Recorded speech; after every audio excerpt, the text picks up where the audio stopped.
రక్షించమని చేతికిచ్చిన అథారిటీ వేటాడే ఆయుధంగా మారితే, సొసైటీ కాపాడాల్సిన రక్షకులే రాక్షసుల్లాగా తయారైతే కామన్ మ్యాన్ ఎక్కడికి వెళ్ళాలి? ఎవరి దగ్గర జస్టిస్ అడగాలి? ఈ క్వశ్చన్స్కి ఆన్సర్ దొరకడం చాలా కష్టం. అండ్ అక్టోబర్ 2025లో తమిళనాడులో జరిగిన ఇప్పుడు చెప్పబోయే ఇన్సిడెంట్ అండ్ ఈ క్వశ్చన్స్ని ప్రతి ఒక్కరి కాన్సైన్స్ని పట్టుకొని ఊపేస్తుంది. ఇది లా అండ్ ఆర్డర్ మీద ఉన్న నమ్మకాన్ని ప్రశ్నించిన కథ. ఒక కాకి యూనిఫామ్ వెనక దాక్కున్న ఇద్దరు క్రిమినల్స్ గురించి కథ. ఈ క్రైమ్కి బలైన 19 ఏళ్ల అమ్మాయి గురించి కథ. తిరువనమలై, ఆ నేమ్లోనే పీస్, ఒక స్పిరిచువాలిటీ ఉంటుంది. అన్నమలయ్య టెంపుల్లోని డివైన్ ఎనర్జీ కానీ, గిరివాలం చుట్టూ ఉన్న పాజిటివ్ అట్మాస్ఫియర్ కానీ ఇండియాలోనే కాదు, చాలా అంటే ప్రపంచంలో చాలా వైపు నుంచి వేల మంది అక్కడికి వస్తారు. డివోషన్తోనే అక్కడ అడుగు పెడతారు. అంతటి పవిత్రమైన స్థలం అది. కరెక్ట్గా ఇలాంటి పవిత్ర స్థలంలో హ్యూమానిటీ తలదించుకొని ఒక డార్క్ ఇన్సిడెంట్ రికార్డ్ అయింది.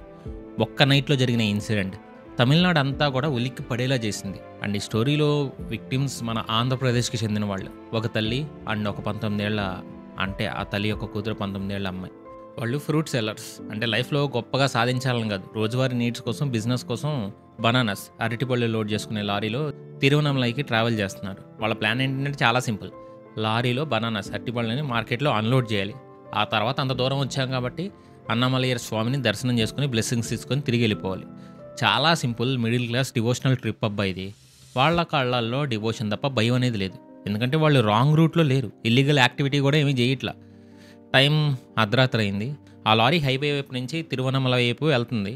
చుట్టూ చీకటి, హైవే మీద ట్రాఫిక్ కూడా తక్కువ ఉంది. కరెక్ట్గా అప్పుడు నైట్ పెట్రోల్ డ్యూటీలో ఉన్న ఇద్దరు పోలీస్ ఆఫీసర్స్ ఆ లారీని చూశారు.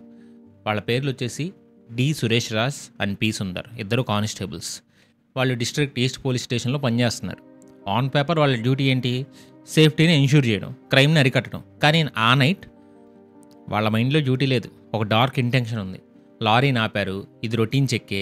ఇలాంటి చెక్స్ హైవే మీద కామన్గా జరుగుతుంటాయి. సో లారీ డ్రైవర్ ఎవరైతే అమ్మాయి బ్రదరో, అంటే తల్లి యొక్క బ్రదరో, ఆయన టెన్షన్ పడకుండా లారీ ఆపి కిందకి దిగాడు. పోలీస్ అడిగిన అన్ని పేపర్స్ చూపించారు. ఆఫీసర్స్ లారీ వెనకాల చెక్ చేశారు. అక్కడ బనానాస్ తప్ప ఇంకో సస్పీషియస్ ఆబ్జెక్ట్ ఏమీ లేదు. అంతా క్లియర్గా ఉంది. లీగల్లీ ప్రొసీజర్స్ ప్రకారం వాళ్ళని అక్కడ పంపించేయాలి. ఇంకా వాళ్ళని పంపించేయాలి, కేస్ క్లోజ్. బట్ వాళ్ళు అలా చేయలే. ఎందుకంటే వాళ్ళ టార్గెట్ లారీ కాదు, వాళ్ళ టార్గెట్ స్మగ్లింగు కాదు. లారీ క్యాబిన్లో సైలెంట్గా ఇన్నోసెంట్గా కూర్చున్న 19 ఏళ్ల అమ్మాయి. ఆమె మీదే ఆఫీసర్స్ దృష్టి పడింది. ఒక్క సెకండ్లో వాళ్ళ గొంతు కూడా టోన్ మారిపోయింది. అంటే వాళ్ళ ఇంటెన్షన్ కూడా రివీల్ అవుతుంది. చూడండి, ఎక్కడికి ఎవరో వాళ్ళు అని అడిగారు. ఒకటి గట్టిగా అరిచాడంట. సో వాయిస్ గట్టిగా అరుస్తారు పోలీసులు, తెలుసు కదా, అరటి యారగన్స్ ఎక్కువ ఉంటుంది. డ్రైవర్ భయంతో చెప్పారు, మా చెల్లి అండ్ మా కోడలు సార్ అని చెప్పి టెంపుల్కి వచ్చాను సార్ అని చెప్పాడు. సిచ్యువేషన్ చాలా క్లియర్గా ఉంది, డౌట్ లేదు, ఛాన్సు. అండ్ వాళ్ళు వచ్చింది కూడా దైవ దర్శనం కోసం. సో కానిస్టేబుల్ మైండ్స్లో ఏంటంటే లాజిక్ ఏం లేదు, లస్ట్ ఒకటే ఉంది. చూశాడు, కిందకి దిగండి అని ఆర్డర్ వేసాడు. ఆ తల్లి, ఆ 19 ఏళ్ల అమ్మాయి కూతురు భయంగానే కిందకి దిగారు. వాళ్ళకది కొత్త స్టేట్, తమిళనాడు కదా, భాష సరిగ్గా రాదు. అప్పుడప్పుడే వెళ్ళే వెహికల్స్ తప్ప ఇంకో మనిషి లేడు. వాళ్ళకున్న ఒకే ధైర్యం ఎవరు? వాళ్ళతో పాటు ఆ తల్లితో పాటు అన్న ఉన్నాడు కదా, అతనే లారీ డ్రైవర్. కానీ అతను కూడా హెల్ప్లెస్, ఏం చేయలేడు. ఎదురుగా ఉంది లా ఎన్ఫోర్స్మెంట్. వాళ్ళతో ఆర్గ్యూ చేయడం ఇంపాసిబుల్ అని ఆయనకు తెలుసు. సార్ మేమేం తప్పు చేయలేదు, మమ్మల్ని వెళ్ళనివ్వండి డ్రైవర్ ఎంత రిక్వెస్ట్ చేసినా ఆఫీసర్స్ వినలా. సో ఎవిడెన్స్ కోసం కాదు, ఆపర్చునిటీ కోసం చూస్తున్నారు కానిస్టేబుల్స్. సో ఇన్వెస్టిగేషన్ చేయాలి, నువ్వు ముందు ఈ బనానాస్ అన్లోడ్ చేసి స్టేషన్కి వచ్చే, మేము వీళ్ళని స్టేషన్కి తీసుకెళ్తామని అన్నారు. అండ్ ఈ మాట వినంగానే ఆ డ్రైవర్లో టెన్షన్ ఇంకా ఎక్కువ అయింది.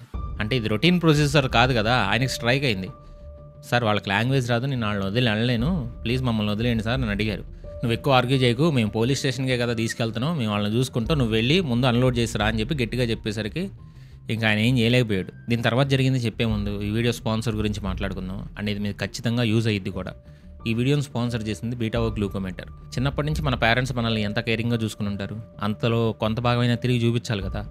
బట్ జనరల్గా మన పేరెంట్స్కి వచ్చే షుగర్, బీపీ లాంటి వాటిని మనం నెగ్లెక్ట్ చేస్తాం. ఎందుకంటే అవి అంత డేంజర్ అనేది మనకు తెలియదు. ప్లస్ రోజు హాస్పిటల్కి వెళ్ళి చెక్ చేయించుకోవాలంటే చాలా ఖర్చు అవుతుంది.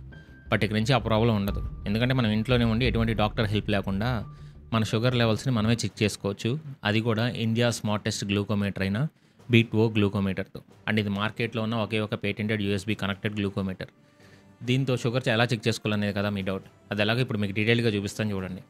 ఫస్ట్ బాక్స్లో మనకు 4 ఐటమ్స్ ఉంటాయి. ఒకటి BeatO Curv glucometer, 2 lancing pen, 3ది టెస్ట్ స్ట్రిప్స్ ఉంటాయి, 4ది sterile lancets. So first మీ మొబైల్లో ఈ బీటో యాప్ని ఇన్స్టాల్ చేసుకున్నాం. ఆ తర్వాత డీటెయిల్స్ ఫిల్ చేశాక టేక్ రీడింగ్ అనే ఆప్షన్ మీద క్లిక్ చేయండి. ఆ తర్వాత కరువు గ్లూకోమీటర్ని ఫోన్కి అటాచ్ చేయండి.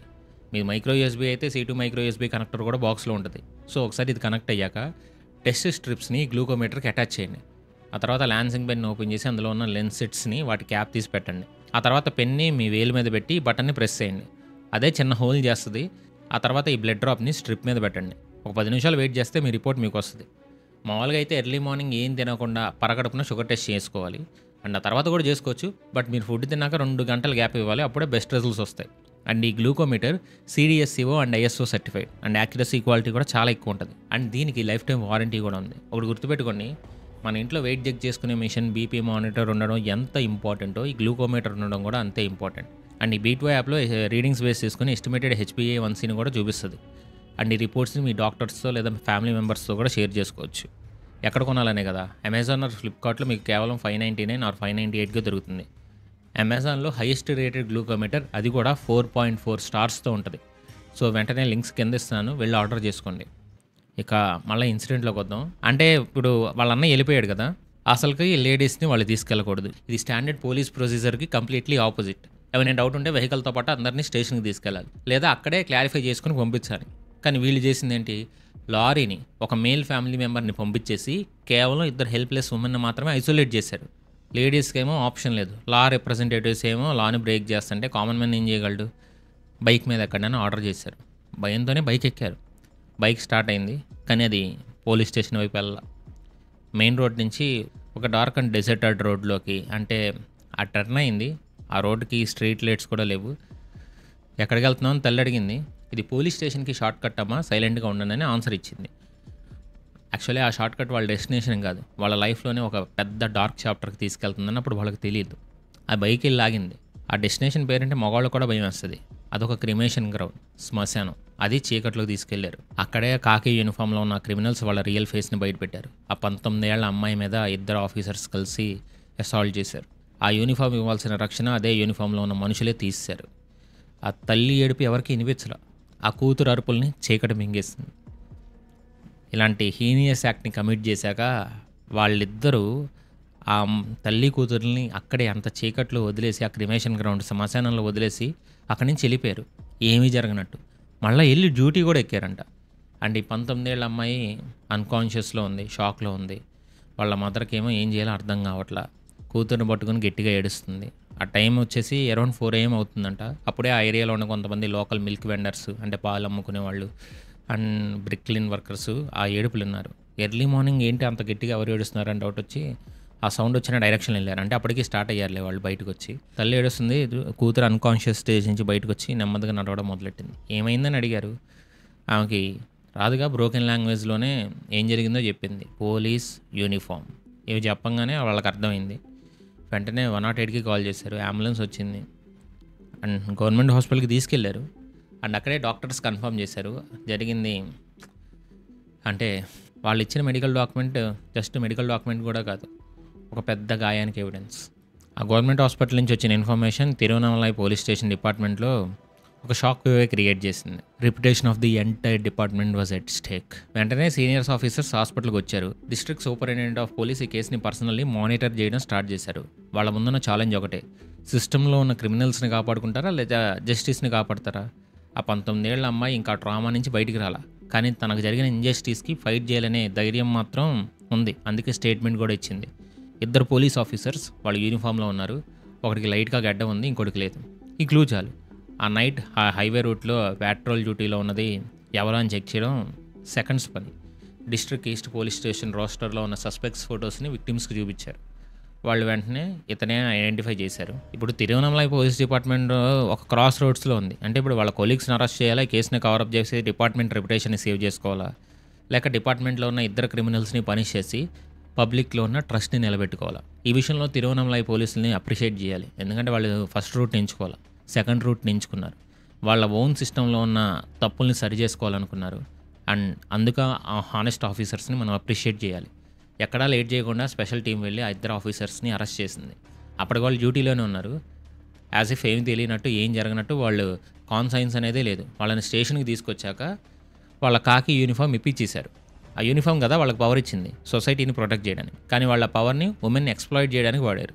వాళ్ళ మీద ఐపీసీ సెక్షన్ 370-60 అంటే గ్యాంగ్ రేప్ లాంటి వెరీ స్ట్రాంగ్ సెక్షన్స్ కింద కేసు బుక్ చేశారు. కోర్టులో ప్రొడ్యూస్ చేస్తే మెజిస్ట్రేట్ వాళ్ళకి రిమాండ్ వేశారు. ఇప్పుడు వాళ్ళు వెల్లూరు ప్రిజన్లో ఉన్నారు. ఒక్క నైట్లో వాళ్ళ జీవితాలు ప్రొటెక్టర్స్ ఆఫ్ ది లా నుంచి ప్రిజనర్స్ ఆఫ్ ది లాగా మారిపోయాయి. కానీ స్టోరీ ఇక్కడితో ఆగల. అరెస్ట్, సస్పెన్షన్స్ ఇవి రొటీన్ యాక్షన్స్. కానీ తమిళనాడు పోలీస్ డిపార్ట్మెంట్ ఇంకో స్టెప్ ముందుకేసింది. అది కూడా హిస్టరీలో నిలిచిపోద్ది.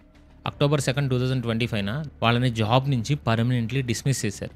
అండ్ ఇది సింపుల్ డిస్మిస్సల్ కాదు. ఇండియన్ కాన్స్టిట్యూషన్లో ఉన్న వెరీ పవర్ఫుల్ ఆర్టికల్ 311ని ఇన్వోక్ చేసి డిస్మిస్ చేశారు. అంటే ఎంక్వైరీతో టైం వేస్ట్ చేయాల. ఇంత హీనియస్ క్రైమ్ చేసినందుకు డైరెక్ట్గా సర్వీస్ నుంచే పీకి పడిస్తారు. అంటే సిస్టమ్ తనకు తగిలిన గాయానికి తనే సర్జికల్ స్ట్రైక్ చేసుకున్నట్టు. అండ్ ఇది ఒక స్ట్రాంగ్ మెసేజ్ కూడా. యూనిఫామ్లో ఉన్న ప్రతి ఒక్కరూ అకౌంటబుల్లే. ఎవరు చట్టం కన్నా లా కన్నా గొప్ప కాదు. ఈ ఇన్సిడెంట్ పొలిటికల్ స్ట్రోమ్ని క్రియేట్ చేసింది. అపోజిషన్ పార్టీస్ రూలింగ్ డిఎంకే గవర్నమెంట్ని టార్గెట్ చేశాయి. ఏఐడిఎంకే జనరల్ సెక్రటరీ ఎడప్పడి కే పళనిస్వామి ఒక స్టేట్మెంట్ ఇచ్చారు. ఆయన ఎక్స్లో ఇలా పోస్ట్ చేశారు.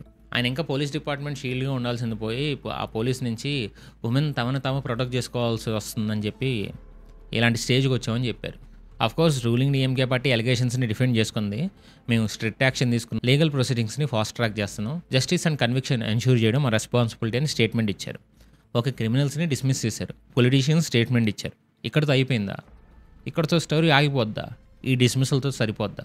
అసలు ఇదంతా ఎందుకు జరిగింది? ఈ క్వశ్చన్కి ఆన్సర్ వెతకడం చాలా ఇంపార్టెంట్. ఇదొక బ్లాక్ షిప్ ఫినామినా. ఒక బాస్కెట్బాల్ ఫుల్ ఆఫ్ గోల్డ్ యాపిల్స్లో ఒక కుళ్ళిపోయిన యాపిల్ ఉన్నా సరే ఆ బాస్కెట్కి చెడ్డ పేరు వస్తుంది. కానీ ఇక్కడ ఉన్నది 2 రోటెన్ యాపిల్స్. పోలీస్ ఫోర్స్లో చాలామంది హానెస్ట్ అండ్ డెడికేటెడ్ ఆఫీసర్స్ ఉన్నారు. పాండమిక్ టైంలో ఫ్లడ్స్ వచ్చినప్పుడు వాళ్ళ లైఫ్ని రిస్క్ చేసి పబ్లిక్కి హెల్ప్ చేశారు. కానీ సురేష్ రాజ్, సుందర్ లాంటి వాళ్ళు ఇద్దరు చేసిన యాక్ట్ వల్ల ఎంటైర్ పోలీస్ డిపార్ట్మెంట్ మీద పబ్లిక్ ట్రస్ట్ కోల్పోతున్నారు. ఈ ట్రస్ట్ డెఫిసిట్ అంటే పబ్లిక్ ట్రస్ట్ డెఫిసిట్ అనేది చాలా డేంజరస్. మనం హెల్మెట్ పెట్టుకొని లైసెన్స్, ఆర్సీ, ఇన్సూరెన్స్ అన్నీ పక్కాగా ఉన్నా కూడా ట్రాఫిక్ పోలీస్ కనిపిస్తే ఏదో తెలియని టెన్షన్ స్టార్ట్ అవుద్ది. ఎందుకంటే కొంతమంది ఆఫీసర్స్ వల్ల మనకంతా డిపార్ట్మెంట్ మీద ఒక నెగిటివ్ ఇంప్రెషన్ పడిపోయింది. ఒక కామన్ మ్యాన్ తన జెన్యూన్ ప్రాబ్లం ఉన్నా కూడా పోలీస్ స్టేషన్కి వెళ్ళడానికి కొన్నిసార్లు హెసిటేట్ అవుతున్నాడు. ఈ సిచ్యువేషన్ మారాలి. రిక్రూట్మెంట్ ప్రాసెస్లోనే చాలా థరోగా బ్యాక్గ్రౌండ్ చెక్స్ ఉండాలి. రెగ్యులర్గా సైకలాజికల్ ఎవల్యూషన్స్ చేయాలి. పవర్ని హ్యాండిల్ చేయలేని ఇండివిజువల్స్కి యూనిఫామ్ ఇవ్వకూడదు. Ethics, human rights and public interaction మీద కంపల్సరీ ట్రైనింగ్ ఉండాలి. ఈ కేసులో గవర్నమెంట్ ఫైనాన్షియల్ అసిస్టెన్స్ అనౌన్స్ చేసింది. కానీ ఆ అమౌంట్ ఆ అమ్మాయి పేరుని అరెస్ట్ చేయలేదు కదా. ఆ 19 ఏళ్ళ అమ్మాయి దర్శనం కోసం వస్తే తన లైఫ్ లాంగ్ మర్చిపోలేని ఒక గాయంతో తిరిగి వెళ్తుంది. మరి ఈ ట్రామాకి సొల్యూషన్ ఏంటి? ఈ డ్యామేజ్కి కాంపన్సేషన్ ఏంటి? సో కాకి యూనిఫామ్ అనేది ఒక సింబల్ ఆఫ్ ట్రస్ట్, ఒక సింబల్ ఆఫ్ సేఫ్టీ. ఆ ట్రస్ట్ని బెటరై చేసే ఎవరికైనా సిస్టంలో ప్లేస్ ఉండకూడదు. సో సిస్టంలో చేంజ్ రావాలంటే అకౌంటబిలిటీ ఎవరిది? ఆ యూనిఫామ్కి హానర్ తిరిగి రావాలంటే ఆ సొసైటీగా మన రోల్ ఏంటో కూడా కామెంట్ చేయండి. కొత్త వాళ్ళు ఎవరైనా మన నాలెడ్జ్ వర్తనిపిస్తే ఛానల్ని సబ్స్క్రైబ్ చేసుకోండి, బెల్ ఐకాన్ ఆన్లో పెట్టుకోండి. అండ్ రేపు మంకీ మ్యాన్ మిస్టరీ ఒకటి చేస్తున్నాం, వాస్కి స్టోరీ కూడా రాస్తున్నాం. మంకీ మ్యాన్ మిస్టరీ అయితే చాలా బాగుంది. లాస్ట్లో ట్విస్ట్ ఉంటుంది ఆ వీడియోలో. వస్తుంది, రేపు ఎల్లుండి వస్తుంది. ఎడిటింగ్ కూడా చేయాలి, చాలా ఉంది. వాస్కి అయితే మంకీ మ్యాన్ మిస్టరీ తర్వాతే వస్తుంది. వాస్కి పురాణాల వాస్కి స్టోరీ. అండ్ రీసెంట్గా చేసిన వాస్కి video and Anantha Padmanabha Swamy video mysteries నచ్చుతున్నాయని నాకు అర్థమైంది. వీక్లీ 1 or 2 మిస్టీరియస్ వీడియోస్ పెట్టడానికి ట్రై చేస్తాను. సో కొత్త వాళ్ళు మన నాలెడ్జ్ వర్త్ అనిపిస్తే ఛానల్ని సబ్స్క్రైబ్ చేసుకుని బెల్ ఐకాన్ ఆన్లో పెట్టుకుని వీడియోని లైక్ చేసి మీ ఫ్రెండ్స్ అండ్ ఫ్యామిలీకి షేర్ చేయండి. అండ్ వీడియో చివరి వరకు చూసిన ప్రతి ఒక్కరికి లవ్ యూ సో మచ్. ఎప్పటికీ